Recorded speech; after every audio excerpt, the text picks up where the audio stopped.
Kim Jong-un's brother enters the terminal, unaware that two female assassins are also at the airport. Welcome to Watch Mojo, and today we're looking at the most shocking, high-profile assassinations that have occurred over the last 10 years. The country is in shock. The shooter is in custody.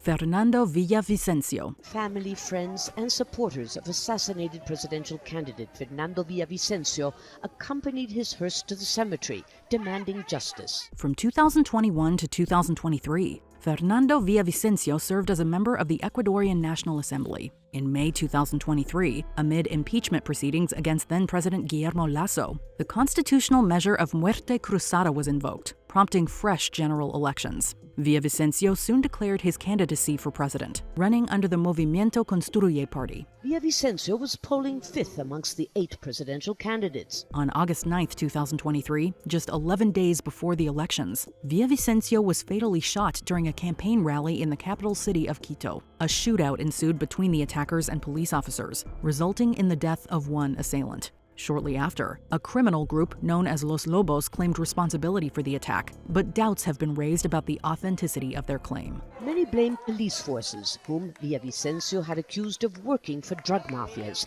for not providing security, despite the numerous death threats against him. Idris Deby Itno. This was Chad's President Idris Deby campaigning last week. Provisional election results indicated he'd won a 6th term in office. For over 3 decades, Idris Deby Itno served as the president of Chad.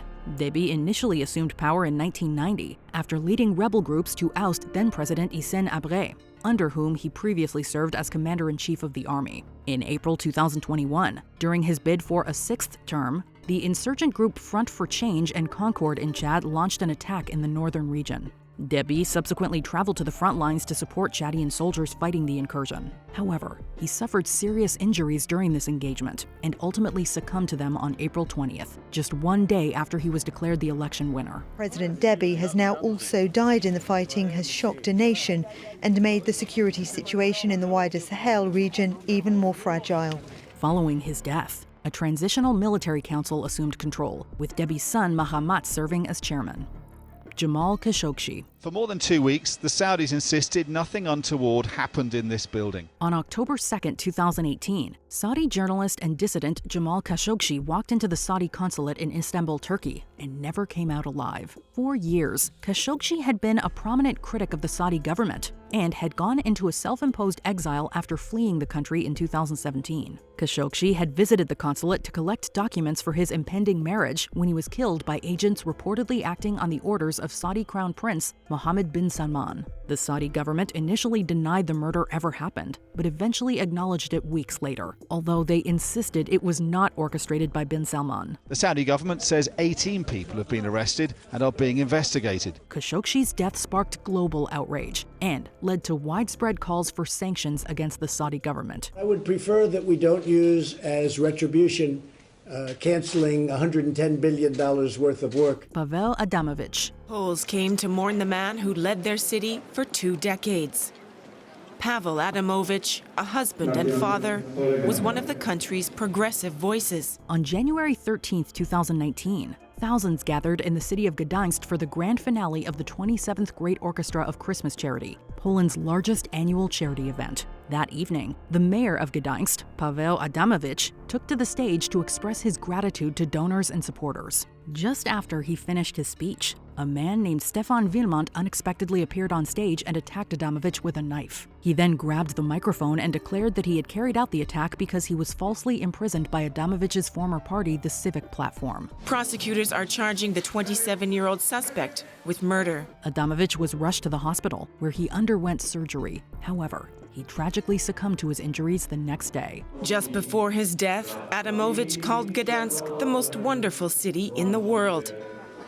A lasting message to the people he served. David Amess. A moment of unity across the political divide.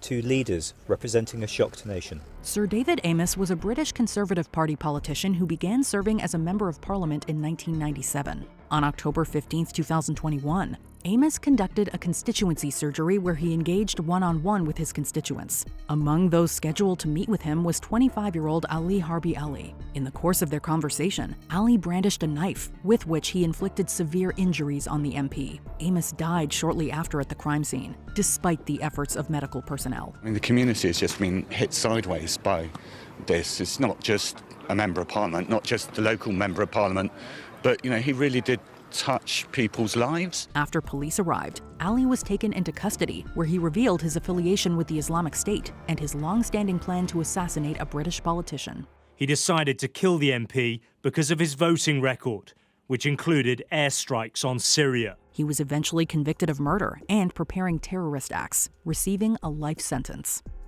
Aristides Sandoval.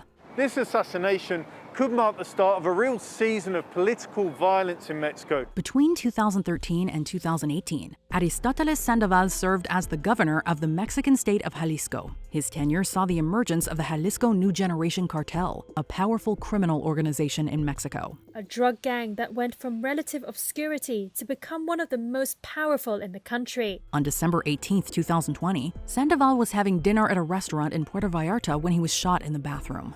Although critically injured, the initial shots didn't prove fatal. However, when his bodyguards attempted to rush him to the hospital, they were ambushed by another group of gunmen who unleashed a second round of bullets. Sandoval was killed, while one of his bodyguards sustained severe injuries. In April 2022, the Mexican army shot and killed Saúl Alejandro Rincón Godoy, whom they alleged orchestrated Sandoval's assassination.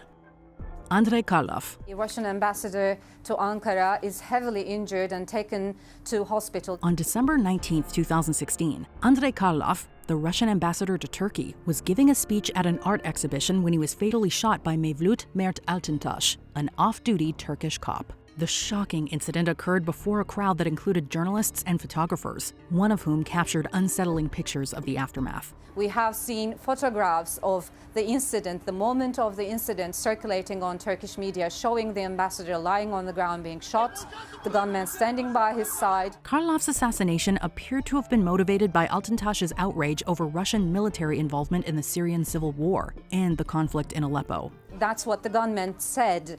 Reportedly, as the witnesses suggested. Altintaş not only killed the ambassador, but he also injured several other people present in the hall. He was ultimately gunned down by Turkish law enforcement. Following the tragedy, the exhibition hall was renamed in the honor of Andrei Karlov.